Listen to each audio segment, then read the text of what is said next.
పౌలు రాస్తున్నాడు, నా ప్రియులారా, మీరెల్లప్పుడూ విధేయులై ఉన్న ప్రకారము నా ఎదుట ఉన్నప్పుడు మాత్రమే కాక మరి ఎక్కువగా నేను మీతో లేని ఈ కాలమందు భయముతో వణుకుతో మీ సొంత రక్షణను కొనసాగించుకోండి. ఎందుకనగా మీరు ఇచ్చయించడానికి, కార్యసిద్ధి కలుగచేసుకోవడానికి, తన దయాసంకల్పము నెరవేరడానికి మీలో కార్యసిద్ధి కలుగచేసేవాడు దేవుడే. మీరు మూర్ఖమైన వక్రజనము మధ్య నిరపరాధులు, నిష్కళంకులు, అనింద్యులు అయిన దేవుని కుమారులు అగునట్లు సణుగులు, సంశయములు మాని సమస్త కార్యములు చేయండి. అట్టి జనము మధ్య మీరు జీవవాక్యమును చేతపట్టుకొని లోకమందు జ్యోతుల వలె కనపడుతున్నారు. అందువలన నేను వ్యర్థముగా పరిగెత్తలేదని, నేను పడిన కష్టము నిష్ప్రయోజనము కాలేదని క్రీస్తు దినమున నాకు అతిశయ కారణము కలుగుతుంది. మీ విశ్వాసయాగములో, దాని సంబంధమైన సేవలో నేను పానార్పణముగా పోయబడినా నేను ఆనందించి మీ అందరితో కూడా సంతోషిస్తాను. అటువలనే మీరు ఆనందించి సంతోషించండి. శ్రోతలు, ఈ మాటల్లో పౌలు యొక్క మనస్సు మనకు తేటతెల్లమవుతోంది. గమనించండి, క్రీస్తును గురించిన సంగతులే పౌలు మనసు నిండా ఉన్నాయి. క్రీస్తు మనస్సు ఎలాంటిదో మనము విన్నాము. క్రీస్తు మనస్సును అనుసరించడం ఎవరికీ సాధ్యం కాదు.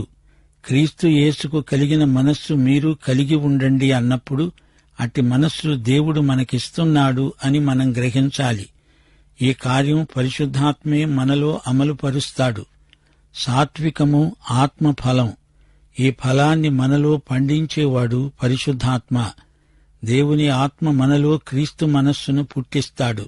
రోమా పురవీధులలో తిరుగాడేటప్పుడు క్రీస్తు మనస్సు పౌలులో ఎలా పనిచేసిందో చూడండి. రోమా కుటుంబాలలో, రోమా చెరసాలలో కూడా క్రీస్తు మనస్సు పౌలు ద్వారా ఎలా ప్రవర్తించింది పరిశీలించండి. పౌలు మనస్సు, తిమోతి మనస్సు, ఎపఫ్రొదితు మనస్సు, ఈ మూడు మనస్సులు కలిసి యేసు మనస్సే.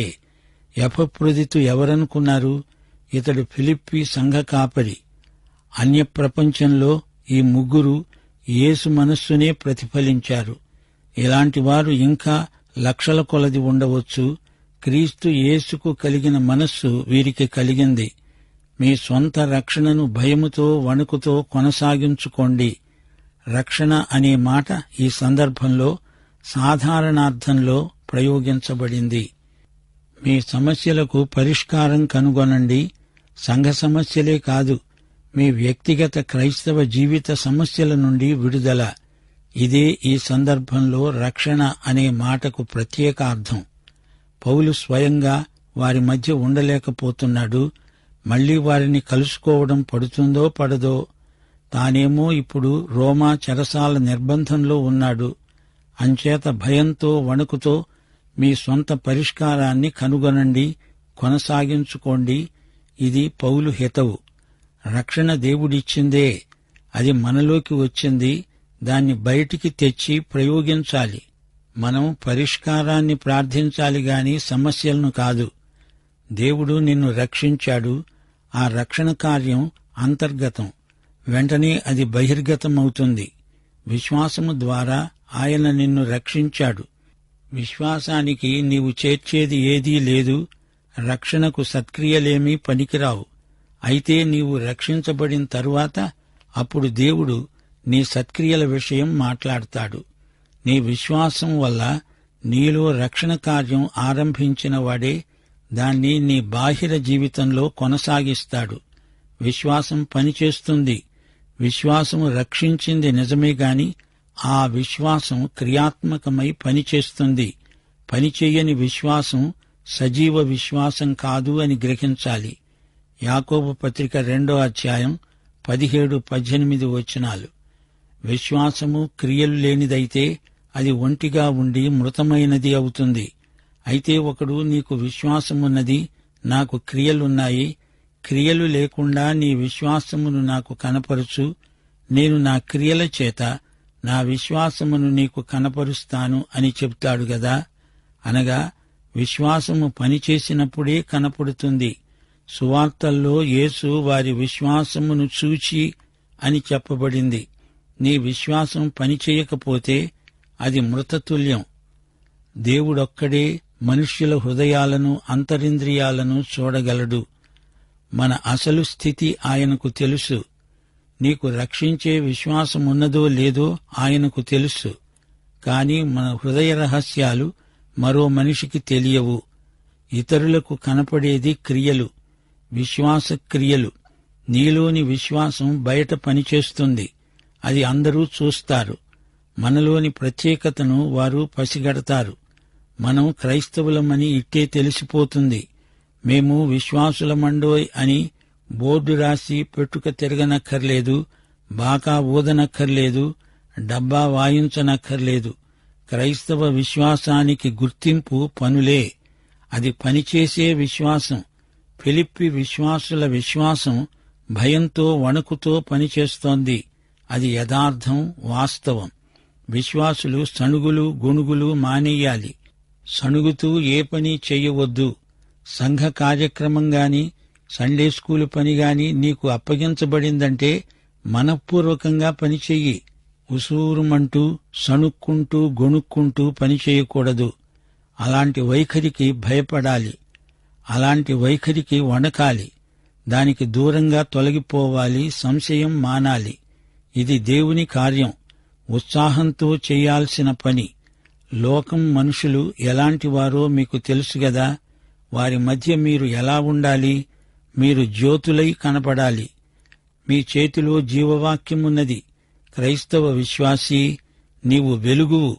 రాత్రిపూట బయటికి వచ్చి పైన ఉన్న విశాలాకాశాన్ని చూడు. నీకు నక్షత్రాలు కనపడతాయి. దేవుడు పైనుంచి ఈ చీకటి లోకాన్ని చూచినప్పుడు మనము దేవునికి నక్షత్రాలలాగా కనపడాలి. ఇది నా వెలుగు, నేను నక్షత్రాన్ని అని పిల్లలు పాడుకుంటారు గదా. వీరి మధ్య మీరు జ్యోతులు. దేవుని వాక్యం మిమ్మల్ని వెలిగించబట్టి మీరు జ్యోతులయ్యారు. అవి పైన ఉన్న నక్షత్రాలైతే మనం క్రింద భూమి మీది నక్షత్రాలం. నా పరుగు వ్యర్థం కాలేదు, వృధాగా నేను పరిగెత్తలేదు. నా కష్టం ఫలించింది, నా కృషి నిష్ఫలం కాలేదు. జీవము వెలుగు అనే ఈ రెండిటికి ఎంతో సన్నిహిత సంబంధం ఉంది. ఫిలిప్పీ విశ్వాసుల విశ్వాసం కార్యసాధకమని పౌలు విని ఎంతో సంతోషించాడు. వారి విశ్వాసము సజీవమై క్రియలలో అందరికీ కనబడుతున్నది. విశ్వాసులు పౌలు హృదయానికి చాలా దగ్గరగా వచ్చారు. వారిని రక్షణకు నడిపించింది పౌలే. 17వ వచనం జాగ్రత్తగా పరిశీలించండి. ఇది ఎంతో గొప్ప వచనం. ఈ వచనం క్రైస్తవ జీవిత సారాంశాన్ని ఎత్తిచూపుతుంది. మీది విశ్వాసయాగం, అందులో నేను పానార్పణంగా పోయబడతాను. పాత నిబంధనలోని ప్రాచీన బలి విధానాన్ని పౌలు జ్ఞాపకం చేసుకున్నాడు. ఆదికాండం 35వ అధ్యాయం 14వ వచనం, దేవుడు తనతో మాటలాడిన చోట యాకోబు ఒక స్తంభము అనగా రాతి స్తంభము కట్టించి దానిమీద పానార్పణము చేసి నూనె దానిమీద పోశాడు. లేవియకాండం, సంఖ్యాకాండం గ్రంథాలలో బలులను గురించిన వివరణ ఉంది. దహన బలి మీద పానార్పణం పోస్తారు, నైవేద్య బలి మీద పానార్పణం పోస్తారు. పాప పరిహార బలికి పానార్పణం ఉండదు. ప్రాయశ్చిత్త బలిలో కూడా పానార్పణము లేదు. పానార్పణమనేది అసాధారణ బలి. ఇది విమోచనను చూపదు. క్రీస్తు యొక్క వ్యక్తిత్వాన్ని కూడా పానార్పణము చూపదు. మరి ఎలాంటి బలి ఇది? ద్రాక్షరసపు తిత్తి తెస్తారు, అందులో నుంచి బలిద్రవ్యం మీద ద్రాక్షరసం పోస్తారు. అగ్ని ఈ పానీయాన్ని దహించి వేస్తుంది. ద్రాక్షరసము ఏమవుతుంది? అగ్నిచేత అది ఆవిరి అయి పైకి ఎగసిపోతుంది. పౌలంటున్నాడు, నా జీవితం కూడా పానార్పణంగా పోయబడుతోంది. మీ విశ్వాసయాగం క్రీస్తు బలి. దానిమీద నేను పానార్పణముగా పోయబడుతున్నానంటే నాకెంతో ఆనందం, సంతోషం. యేసుక్రీస్తు బలి ఎంతో శ్రేష్టమైనది. అది దేవునికి ఇంపైన సువాసన. నా జీవిత పానార్పణం యేసు దహన బలిలో ఆవిరై పరలోక సింహాసనానికి ఎగసిపోతుంది అంటున్నాడు భక్త పౌలు.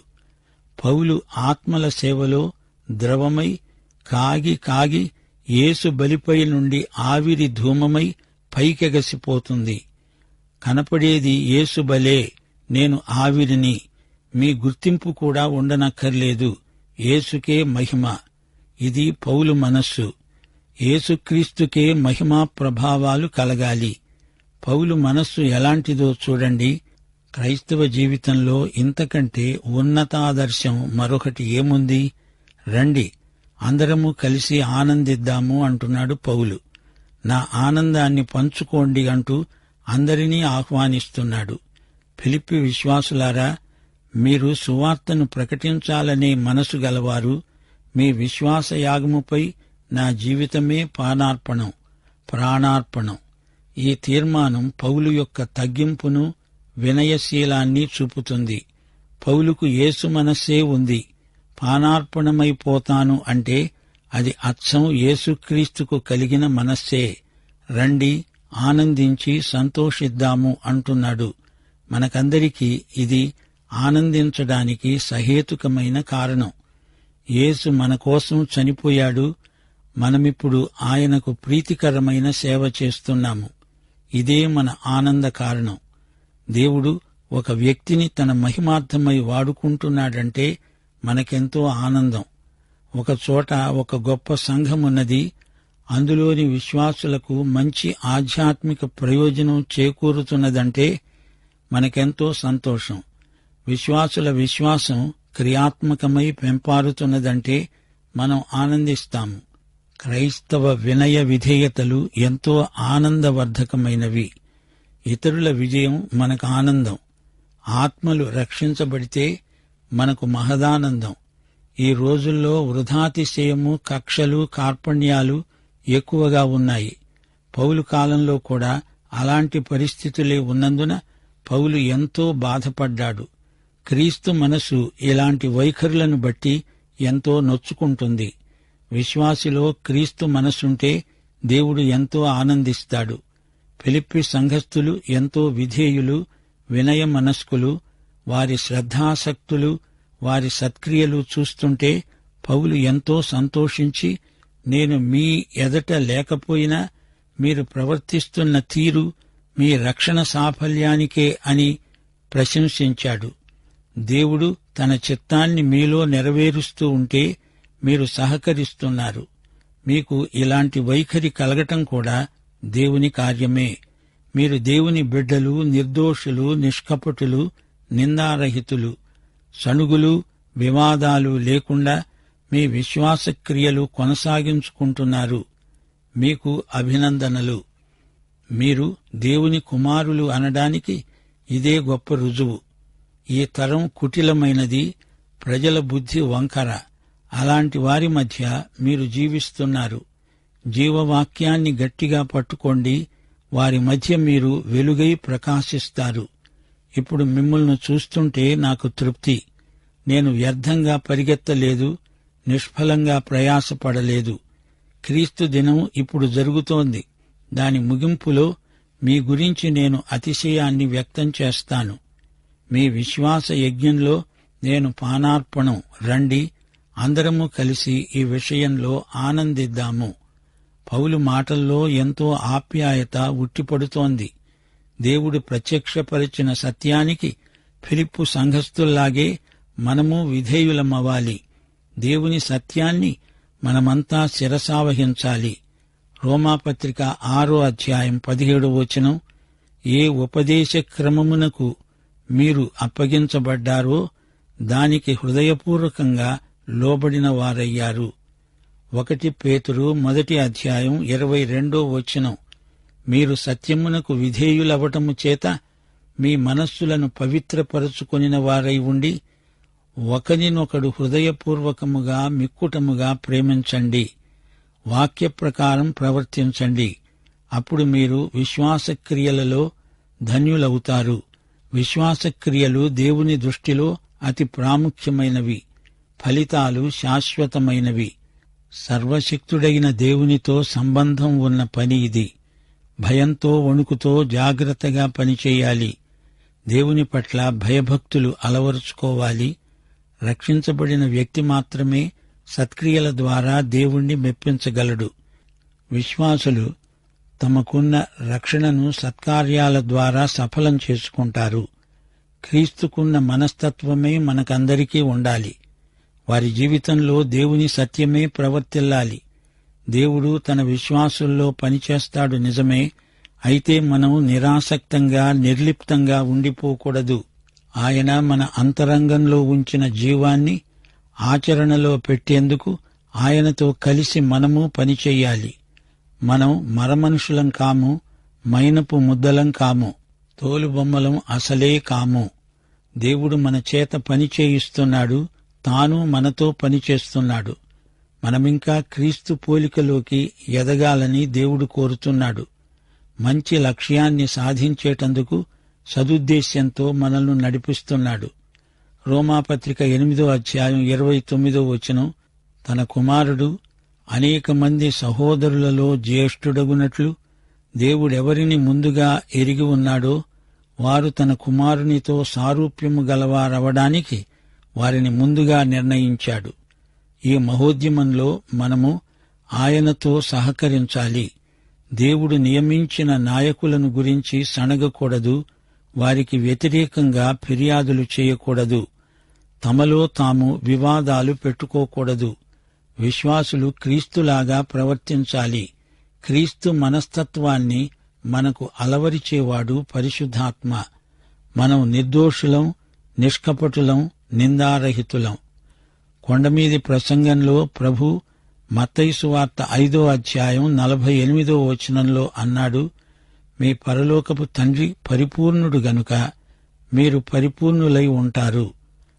10వ అధ్యాయం 16వ వచనంలో మరో సందర్భంలో ప్రభు అన్నాడు, పావురముల వలె నిష్కపటులై ఉండండి.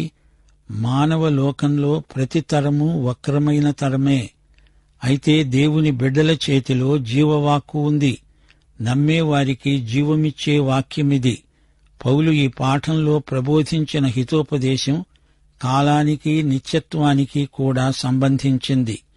మీ స్వంత రక్షణను కొనసాగించుకోవటమంటే రక్షణ సాఫల్యతకు దోహదపడే సత్కార్యాలు చేస్తూ ఉండాలి అని భావం. సగంలో ఆగిపోవద్దు. అంతము వరకు సహించినవాడే రక్షించబడినవాడు. అనగా మీలో మీ ద్వారా దేవుని ఉద్యమం ఎడతెగక కొనసాగుతూనే ఉండాలి. శ్రోతలు జ్ఞాపకముంచుకోండి, రక్షణకర్త యేసే. రక్షించే విశ్వాసానికి కర్త యేసు ప్రభువే. దానిని కొనసాగించేవాడు ఆయనే. రక్షణ కావాలి అని మనలో కోరిక కలిగించినవాడు పరిశుద్ధాత్మే. క్రీస్తునందు విశ్రాంతిని పొందే వరకు మన హృదయాలకు విశ్రాంతి ఉండదు. ఆయనే మనలను వెదకి రక్షించినవాడు. మనలో రక్షణకు ఆరంభ బిందువు దేవుడే. దేవుని తోడు లేనిదే రక్షిత జీవితం కొనసాగదు. పాపాన్ని జయించడానికి, నీతిలో వర్ధిల్లడానికి దేవుని తోడ్పాటు అవసరమని మనమెన్నడూ మరచిపోకూడదు. రక్షణకు ఆది, కొనసాగింపు, ముగింపు అంతా దేవుడే.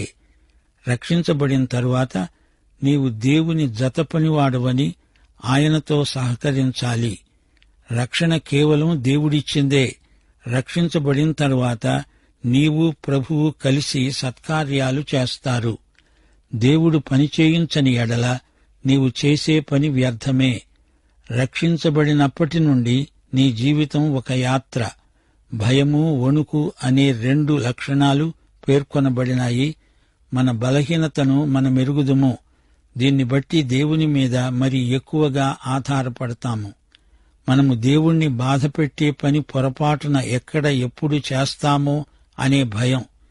దేవుణ్ణి ప్రేమిస్తాము, ఆయన మనకేమి చేస్తాడో అని కాదు మన భయం. మనము ఆయనకు ఏ విషయంలో బాధ కలిగిస్తామో అని మన భయం. క్రైస్తవ విశ్వాసులు, మరల క్రీస్తును సిలువ వేయకండి. భయముతో వణుకుతో జీవించండి. సణుగులు, సందేహాలు మానండి. ఇంతే సంగతులు. ప్రియశ్రోత, నీవి యేసుక్రీస్తును వ్యక్తిగతంగా సన్నిహితంగా ఎరుగుదువా? అయితే ఈ పాఠం నీకోసమే.